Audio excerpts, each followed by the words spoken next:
officials for negligence in election duty and misconduct in connection with the SIR process.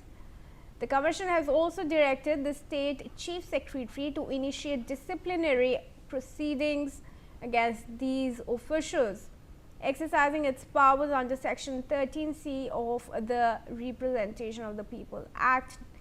The Election Commission ordered the immediate suspension of the 7 officials for serious misconduct, dereliction of duty and misuse of statutory powers.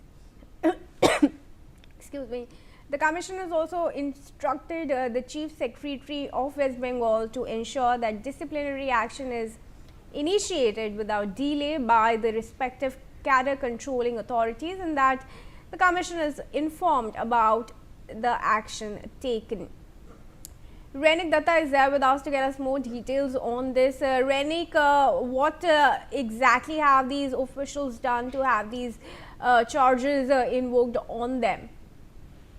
देखिए, election commission के सूत्रों के हवाले से जो खबर मिल रहा है कि एसआईआर का जो 2 फेज था, पहला फेज यानी एसआईआर का इम्यूनेशन फॉर्म डिस्ट्रीब्यूशन और इम्यूनेशन फॉर्म को कलेक्ट करके वो सबमिट करना, और दूसरा हियरिंग का जो प्रोसेस, ये दोनों प्रोसेस देखने के बाद ही इलेक्शन कमीशन के पास जो रिपोर्ट आया था, उस बेसिस पर इलेक्शन कमीशन के नजर में 7 ऑफिसर थे, 7 बीएलओ थे, जो इलेक्शन कमीशन के तरफ से जो जैसे कि सूत्रों के खबर मिल रहा है कि ये जो 7 वेस्ट बंगाल का ऑफिशियल्स जिनके हाथ में ये एसआईआर का प्रोसेस था, इनके तरफ से सही तरीके से काम नहीं किया गया, और सही तरीके से काम ना करने पर ही बहुत सारे लोगों को दिक्कतों का सामना करना पड़ा है। बहुत सारे हियरिंग ऐसा हुआ है जिस हियरिंग में सही तरीके से लोगों को बुलाया नहीं गया है, और जो मिसलीड किया गया है, सीरियसली मिसकॉन्डक्ट किया गया है, और जो भी उनको पावर दिया गया था, जो स्टैट्यूटरी पावर था, उसको मिसयूज करके एसआईआर के ये जो प्रोसेस को दिक्कत पहुंचाया है ये 7 ऑफिशियल्स, और इसी वजह से इलेक्शन कमीशन की तरफ से ये 7 वेस्ट बंगाल ऑफिशियल्स को सस्पेंड करने का ऑर्डर जो है वो दिया गया है। दूसरी तरफ इलेक्शन कमीशन की तरफ से ये 7 लोगों के खिलाफ में वेस्ट बंगाल का जो चीफ सेक्रेटरी, उनके पास भी चिट्ठी भेजा गया है, उनको एकदम ऑर्डर दिया गया है कि ये 7 ऑफिशियल्स के खिलाफ में जो डिसिप्लिनरी एक्शन वो जल्द से जल्द दिया जाए, इसमें कोई डिले ना हो, इसके ऊपर भी ध्यान दिया जाए, ऐसा इलेक्शन कमीशन की तरफ से दिया गया है। यानी एसआईआर का प्रोसेस में जिस तरीके से लगातार आरोप उठ रहा था कि इलेक्शन कमीशन की तरफ से हैरास किया जा रहा है आम जनता को, उसी के इन्वेस्टिगेशन जब इंटरनली किया गया था इलेक्शन कमीशन की तरफ से, उस टाइम में ये 7 लोगों का नाम सामने आया था जिनकी तरफ से जो स्टैट्यूटरी पावर इलेक्शन कमीशन की तरफ से इनको दिया गया था, उसका मिसयूज किया गया है, उसके साथ साथ ही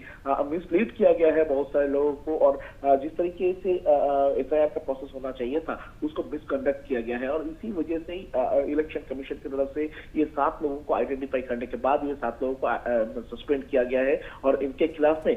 disciplinary action West Bengal government को लेने के लिए चीफ सेक्रेटरी को ऑर्डर भी दिया गया है। इलेक्शन कमीशन के सूत्र के हवाले से खबर है कि ये सिर्फ 7 लोग नहीं, इनके साथ और भी लोग शामिल हो सकता है, और भी लोगों के नाम इलेक्शन कमीशन के पास है, उनके ऊपर भी इलेक्शन कमीशन की तरफ से मॉनिटरिंग किया जा रहा है, उनके काम के ऊपर भी